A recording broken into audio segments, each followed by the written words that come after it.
Chocolate खाने वाली बहू। मुंबई नाम के शहर में सिया नाम की लड़की अपने माँ पिताजी के साथ रहा करती। सिया के माँ का नाम था रेवती और पिताजी का नाम था रमेश। दोनों को एक ही लड़की होने के कारण बहुत लाड़ प्यार में उसे पाला था। उसकी एक भी ख्वाहिश अधूरी नहीं रहा करती थी। सिया अब कॉलेज में जाने लगती है। उसके कॉलेज में बहुत से उसके दोस्त थे, वो उनके साथ हमेशा वक्त बिताया करती थी। एक दिन रमेश के घर सिया के लिए एक अच्छा रिश्ता पंडित जी लेकर आते हैं।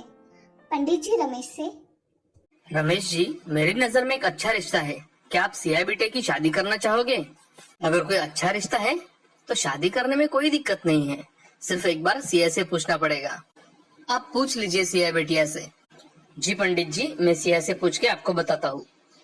ठीक है रमेश जी, मैं चलता हूँ। आप सिया बेटिया से पूछ के मुझे बता दीजिएगा। जी पंडित जी। पंडित जी लड़के का फोटो रमेश के हाथों में देकर वहाँ से चले जाते हैं।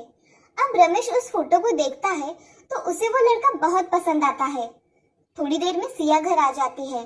तभी उसके पिताजी सिया से, बेटी सिया, आज जल्दी आ गई कॉलेज से? हाँ पिताजी, कॉलेज में 2 लेक्चर ऑफ थे तो मैं घर चली आई। सिया, मैं तुमसे आज एक इम्पोर्टेंट बात करने वाला हूँ। तुम्हारे इस विषय में क्या राय है वो मुझे बताना। बात क्या है पिताजी, आप पहले बताइए तो। बेटी, मैंने तुम्हारे लिए एक रिश्ता देखा है। लड़का बहुत अच्छा है। सिया, मैं चाहता हूँ कि तुम शादी कर लो। पिताजी अभी तो मैं कॉलेज में हूँ, मुझे पढ़ाई करनी है। बेटी सिया, पढ़ाई शादी के बाद भी हो सकती है, मगर अच्छा रिश्ता बार बार नहीं आता। बेटी तुम्हारे पिताजी सच कह रहे हैं, अच्छे रिश्ते बार बार नहीं आते। मेरी मानो तो शादी करने में कोई हर्ज नहीं है। माँ, पिताजी, आपको जैसा ठीक लगे वैसा कीजिए। आप मेरे बारे में जो भी फैसला लेंगे वो अच्छा ही होगा। अच्छा तो ठीक है, फिर मैं बात आगे बढ़ाता हूँ। रमेश पंडित जी को फोन करके रिश्ते की बात आगे बढ़ाने के लिए कहते हैं। कुछ दिनों बाद सिया की शादी अर्जुन नाम के लड़के के साथ हो जाती है। अर्जुन घर का अच्छा लड़का होने के कारण उसे किसी भी चीज की कमी नहीं होती थी। अब सिया नए घर में बहुत खुशी खुशी रहा करती थी। अर्जुन के साथ सिया बहुत ही खुश थी। उसके घर में उसके साथ उसकी सास रहा करती थी। सास का नाम था निर्मला। निर्मला मन की बहुत ही अच्छी औरत थी, मगर उसे खाना बर्बाद करना बिल्कुल पसंद नहीं था। सिया को खाना बनाना थोड़ा बहुत आने के कारण सिया थोड़े बहुत खाने के व्यंजन बनाया करती थी। उसको वही व्यंजन बनाते देख एक दिन उसकी सास, बहू आज दूसरा पदार्थ बनाकर देखो ना, वही खाना खा खा के पक गए हैं, कुछ नया बनाओ ना। जी माँ जी, बनाती हूँ। ऐसा कहकर सिया नए पदार्थ कैसे बनाते हैं ये यूट्यूब पर देखकर बनाती है।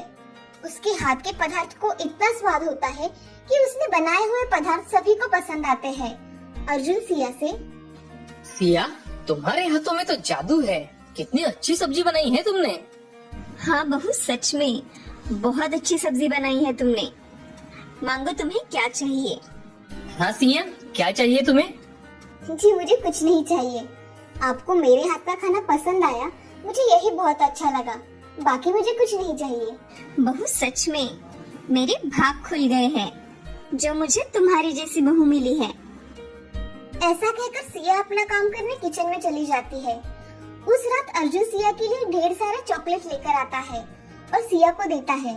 सिया अर्जुन से, ये आप इतने सारे चॉकलेट किसके लिए लेकर आए हैं? सिया, ये चॉकलेट तुम्हारे लिए। सच में? सिया चॉकलेट देखकर बहुत खुश हो जाती है और वो अर्जुन से पूछती है, आपको कैसे पता चला कि मुझे चॉकलेट बहुत पसंद है? बस ऐसे ही, मुझे लगा तुम्हें पसंद आएगा तो मैं चॉकलेट लेकर आ गया। उस रात सिया ने सारे चॉकलेट खाकर खत्म कर डाले। अब अर्जुन उसे हर रोज चॉकलेट लाया करता था। वो चॉकलेट लाता और सिया एक ही घंटे में खाकर खत्म कर डाला करती थी। अर्जुन हमेशा ऑफिस से आते समय चॉकलेट लेकर आया करता था। उसी वजह से सिया का वजन धीरे धीरे बहुत बढ़ गया था। ऐसे में ही उनकी शादी को 2 साल पूरे हो गए थे। एक दिन अर्जुन की मामी अर्जुन को फोन करती है और वो उससे कहती है, अरे अर्जुन बेटे, कैसे हो? मामी, मैं ठीक हूँ। तुम कैसी हो?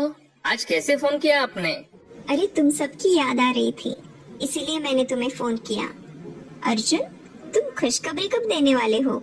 दे दूंगा ना मामी, इतनी भी क्या जल्दी है। सबकी तबीयत कैसी है? सबकी बहुत अच्छी तबीयत है मामी। अच्छा अर्जुन, मैं फोन रखती हूँ। माँ को बताना कि मामी का फोन आया था। जी मामी। ऐसा कहकर अर्जुन फोन रख देता है। अर्जुन के मन में भी अभी बच्चे की इच्छा उत्पन्न होती है। अर्जुन सिया से, सिया, मुझे लगता है हमें बच्चे के बारे में सोचना चाहिए। तुम्हारा क्या विचार है इस बारे में? जी मुझे भी अब लगता है कि हमें भी एक बच्चा होना चाहिए। सच? हाँ, अर्जुन और सिया बच्चे के लिए बहुत आस लगाकर बैठते हैं, मगर उन्हें 1 साल बाद भी बच्चा नहीं होता। बेटी, मुझे लगता है कि तुम दोनों अस्पताल में जाकर चेकअप करवा के आओ। ठीक है माँ, हम दोनों कल ही अस्पताल जाकर आते हैं। अगले दिन अर्जुन सिया के साथ अस्पताल में चला जाता है। अस्पताल में डॉक्टर सिया का चेकअप करती है। सिया के सारे रिपोर्ट नॉर्मल आते हैं। सिया और मिस्टर अर्जुन, आप दोनों की रिपोर्ट नॉर्मल है, मगर सिया के मोटापे के कारण प्रेगनेंसी रह नहीं पा रही। सिया, आप अपना वजन थोड़ा कम कीजिए, फिर आपको जल्द ही प्रेगनेंसी कंसीव हो जाएगी। जी डॉक्टर। आप जैसे बताएंगे ना डॉक्टर, मैं वैसा ही करूंगी। सिया, तुम्हें फास्ट फूड खाना कम करना पड़ेगा और चॉकलेट खाती होगी तो तुम्हें ये सब चीजें खाना बंद करनी पड़ेगी। जी डॉक्टर। डॉक्टर सिया को दवाइयाँ लिख कर देती है।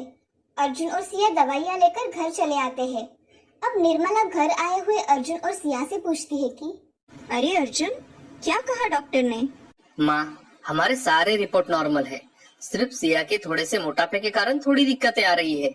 अरे बहू, थोड़ा वजन कम करो। अब तुम्हें खुद की खाने की आदतें बदलनी पड़ेगी। हाँ माँ जी, मैं अब चॉकलेट बिल्कुल नहीं खाऊंगी। हाँ सिया, इससे तुम्हारा वजन पहले जैसा ही हो जाएगा। जी। ऐसा कहकर सिया किचन में काम करने चली जाती है। अब वो खुद के खाने के लिए अलग से खाना बनाया करती थी।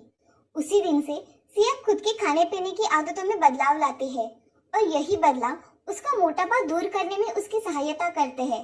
अब कुछ दिनों बाद सिया पहले जैसे स्वस्थ और पतली हो जाती है। अब सिया ने चॉकलेट खाना छोड़ दिया था, जिसकी वजह से उसका वजन भी कंट्रोल में आ गया था। कुछ दिनों बाद सिया डॉक्टर के पास चली जाती है। तभी डॉक्टर उसे बताती है कि सिया, बधाई हो, आप प्रेग्नेंट हो। मैडम, मैं आज बहुत खुश हूँ। मैं अभी ये खुशखबरी माँ जी को बताती हूँ, वो बड़ी खुश हो जाएगी। सिया ने उसकी सास निर्मला को फोन लगाया। तभी सिया, माँ जी, आप दादी बनने वाली हो। क्या तुम सच कह रही हो सिया? हाँ माँ जी, मैं सच कह रही हूँ। मैं आज बहुत खुश हूँ सिया। तुम घर पर जल्दी आओ। जी माँ जी, मैं आती हूँ।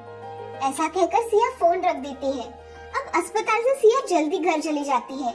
घर आकर उसकी सास उसका अच्छी तरह से स्वागत करती है और उसका मुंह मीठा करती है। अब सिया और अर्जुन बहुत खुश हो जाते हैं। अब उनके घर एक नया मेहमान आने वाला होता है और उसी के साथ सिया को जो चॉकलेट खाने की आदत पड़ गई थी, वो भी छूट गई थी। अब वो हमेशा अच्छा खाना खाया करती थी और खुद का अच्छी तरह से ख्याल रखा करती थी।